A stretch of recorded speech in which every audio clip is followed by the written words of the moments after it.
I'm Ty Kenner with D&D Beyond. I am joined by two luminaries, Chris Perkins. Hello. Who I know perhaps too well now. Yeah, probably.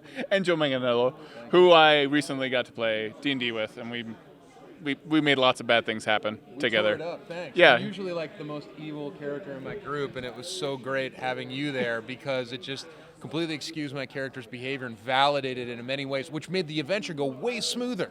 Yeah, your character was pretty nice compared to mine. Like, you didn't see him like steal the Goblin Baby and trade it for an Ioun Stone. Okay, well, I take that back. So, let's start talking about hell. And how you get there. So Avernus, I think Chris Perkins is pretty excited about Avernus. You, Joe, have a character that is in Avernus, as it turns out. Let's talk about that. How did this all come about? Well, I have a character who is a high-level worshiper of Tiamat who wound up conspiring to defeat Vecna. And in doing so, chopped his arm off and replaced it with Vecna's hand. As you do. As you do. Not for personal gain. It was a Tuesday. It was was a Thursday, actually. It was actually. It actually was a Thursday. You're right. Yeah. And not for personal gain. He did it. It was an altruistic move by a high-level paladin worshiper of Tiamat, because what does every high-level worshiper of Tiamat want but to free her from her bondage in Avernus? So he took the hand, then back to Avernus, and was currently trying to unlock the power of Vecna's hand in order to free her, to destroy all of and enslave the realms, as you do. And in my kind of writing of this story, or building out of the characters surrounding him and kind of his exploits once he was attached to the hand, Adam Lee and I were talking, and he said, "Wait, so Arkhan's in Avernus?" I said, "Yeah." He said, "Well, we're working on this adventure that takes place in Avernus. What do you think Arkhan would be doing, and who do you think he'd be doing it with?" And I said, "Oh." I sent him just books of material, and he Healing people, kissing babies. Yeah, and he Sounds came like a Hollywood Reporter thing. Who's Arkhan doing it with? Yeah, totally. Not in Avernus. I don't want to know. Madcaps. Yeah. Everybody. Yeah. And so Adam came back and said, "Hey man, I talked to the gang and we're interested in making Arkhan an NPC in canon. Are you interested in? Do you want to do this?" And I said, Fuck no. No, he said, of course. And then they offered me a new car, and here I am. No. So yeah, of course, man. So. That was the job I wanted as a kid. As the dungeon master kid that I was, I dreamed about someday working for TSR, and here we are. I'm collaborating on this Avernus adventure with people, with Chris and with Wizards, and it's incredible. So was this fun for you, working with Joe, or was it like a nightmare? Oh, no. I don't know if I want to hear this answer.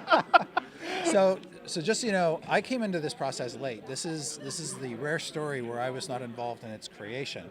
I'm on the back end, just kind of getting everything to actually fit in a book.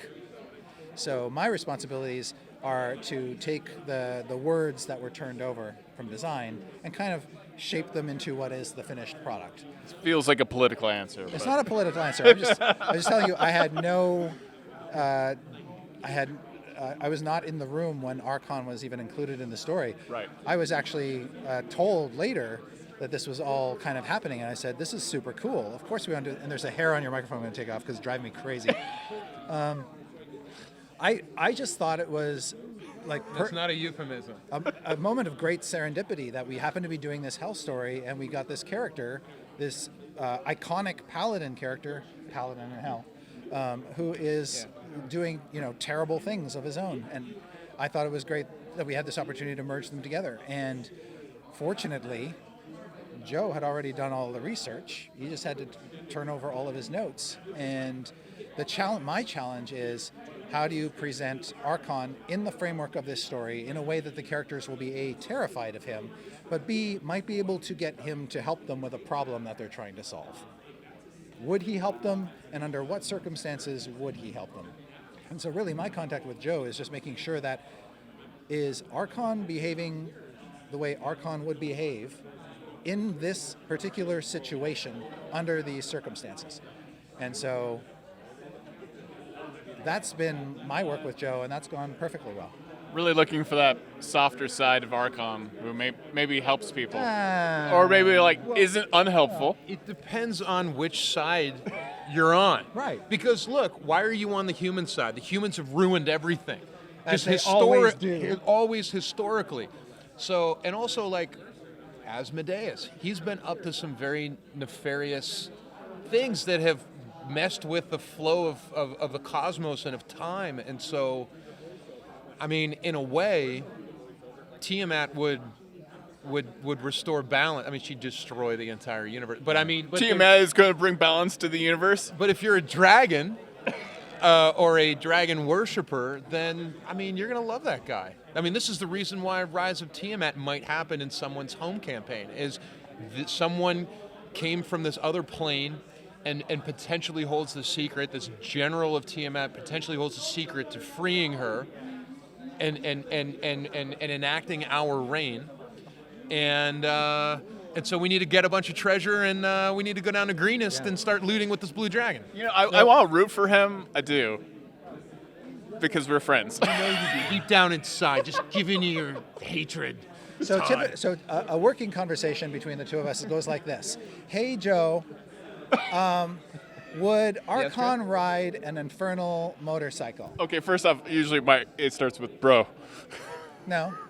Not with Chris. Not we with have Chris. a very professional relationship Exactly. here. Oh, yeah. yeah. Chris is a professional. Yeah. And then Joe responds with what he thinks, how he thinks Arkhan would get around in Avernus, and we do that. Yeah. And I don't want to spoil anything, but Arkhan's got his own manner of transit in Avernus, and it's pretty cool. Yeah. Do you want to spoil it? But he has a bodyguard minotaur who would ride the hell out of an infernal Exactly. motorcycle. This dual flaming scimitar wielding minotaur. So that wasn't in the adventure originally, but now it is, because that's how we roll. That's how collaboration works. Basically, yeah. That's how you get insane things. Yeah. What is your advice for both of you? When one is actually, I mean, because you're now in this position, you have a character that other people are going to role play. People have to be Arkhan. They have to be this terrifying character. So what's your advice? Tool tips for playing Arkhan? Well, someone actually, I think it was D&D actually on their Twitter put out, describe your D&D character in 3 other fictional characters. And so mine was, he's part Conan the Barbarian. Vader. He's part Darth Vader. And he's part Darkness from Legend. So, you know, there's a poetry, there's a Shakespearean, yes. We're all animals. You know, there's a bit of that. There's a bit of Never wearing a shirt, just flowing robes all the time with a fan going. He's a paladin, so he does wear full plate. He's got his armor. Okay. But, you know, then there's a part of it that is Vader, who is this general who serves this emperor or empress and who has their own kind of MO, and that is unbeknownst to anyone, including him. And so, and then also you have this, you know, he's come from all these incredible adventures and, you know, burning down villages and, you know, wild adventures, but who also worked well in a group. So, you know, you combine all of that, and I think you've got it. It's, you know, it's Darth Vader. Just think of what Darth Vader would do, and that's what Arkhan would do. Yeah. That's a good bumper sticker too. What would Vader do? What would Vader do? Yeah. Now everyone in Avernus doesn't get what they want. Yeah, Avernus is hell. It's part of hell, and being in hell means you don't get what you want. How does that affect people like Arkhan? Because Arkhan has a very specific goal, but is he trapped? Or do you feel he is now trapped by his own? There are several goals. Yeah, but one of the things to bear in mind too is this isn't something that's advertised. There's not signs saying, "Welcome to hell. You'll never get what you want." No, that's not how you go. It's the opposite, probably, right? The opposite is true. Well, originally it was a paradigm. Land It was of a paradigm. opportunity. Yeah. Right. It was so people go in thinking that they can just do what they want to do. Free ice cream. This is a place of power, right? And if you can unlock it and harness it, you can do great things. And Asmodeus is like, you go, champ. Every interaction I've had with him that Arkhan's way. not going to stop to think about that. He's got a mission to accomplish, and come hell or high water, he is going to pull it off, right? That's what he thinks. And why wouldn't he? He's got the hand of Vecna. Hand of Vecna. Yeah. Right. Left, right, Yeah. left. You're in charge of this stuff, man. You gotta get right. Straight. So he's got the hand. He's got the army. He's got Torgar. He's got Krull, his kick-ass Tortle priest of death. Yeah, I've seen him. Yeah, he's pretty boss. So he's on a mission, and if you get in the way of that mission, you are going to be ground into powder, and you'll be happy for it. It's fantastic. Why now? Why Avernus? Because all Avernus. three of us grew up in the Satanic Panic, and your own brand of shirts is very much kind of like harkens to a time where I personally got flyers in the mail for playing D&D and wearing a lot of black. So yeah, what is it like to now go in this direction? With our new confidence and can-do attitude. I don't know. Who are you? I'm very suspicious. This is just a good story to tell. We had a good story, and it's in hell, and we're not afraid of that. What is that like for you? What is that like for you now? To go full circle. Well, I mean, I'm not saying that pentagram. I had I'm not saying that I had something to do with the impetus behind releasing an Avernus adventure. Obviously, that's something that had everything to do with Wizards. But I'd like to think that I had something to do with the destigmatizing of Dungeons and Dragons on a mainstream level. I think that kids who wore black and listened to Metallica were put in prison for life for murders they didn't commit.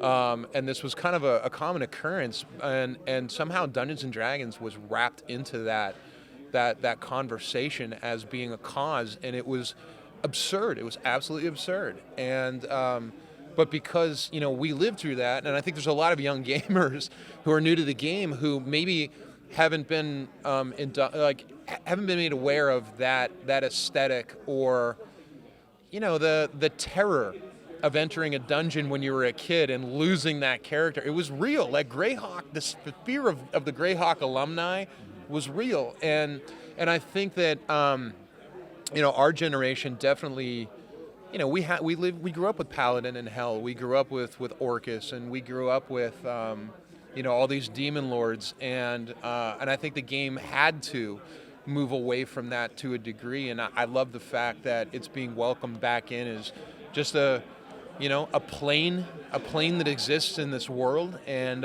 you can go dip your toe in and explore that. And I think it's going to be really fun. I'm excited for players that didn't grow up in that era to play this adventure and play something scary.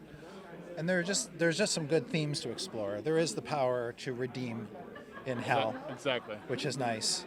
It's not all, blood and guts, mayhem and murder. There's important stuff to do, people to save, beliefs to be held, even in the face of overwhelming temptation. These are just great things to talk about. Plus, Avernus is going to be Earth in about 30 years, so it's kind of a sneak peek of what's to come. Yeah, If we everyone, don't get our shit together. get your infernal engines ready. Get as many soul coins as you can from this event, because you're going to need them. And that's what I love about this book is you have put so much effort into it. There is so much content, and it is a story about morality. More than I think any book that I've ever seen in D&D is a book about morality and trying to overcome evil, and also how easy it is to be drawn in by all that. Right. I'm super excited about that. I'm terrified of having to roleplay Arkhan, Why? I'm gonna, You've got my phone number. You can. Yeah. I'll call just me. yeah. You can I'll, put an earpiece in. yeah. We'll I just will Skype. tell you what to say. Yeah. We'll use Zoom or Skype you in. I'm like, Turn your laptop He's around and right I'll pop here, up. Todd. Yeah. I'm gonna start using you this way. It's here for when I need solid NPCs. And now Chris Perkins and Joe. Past the security system. Yeah. All right. Thank you guys so much for talking about Avernus and a lot of other strangeness. Thank you so much. You're welcome. All right. Bye.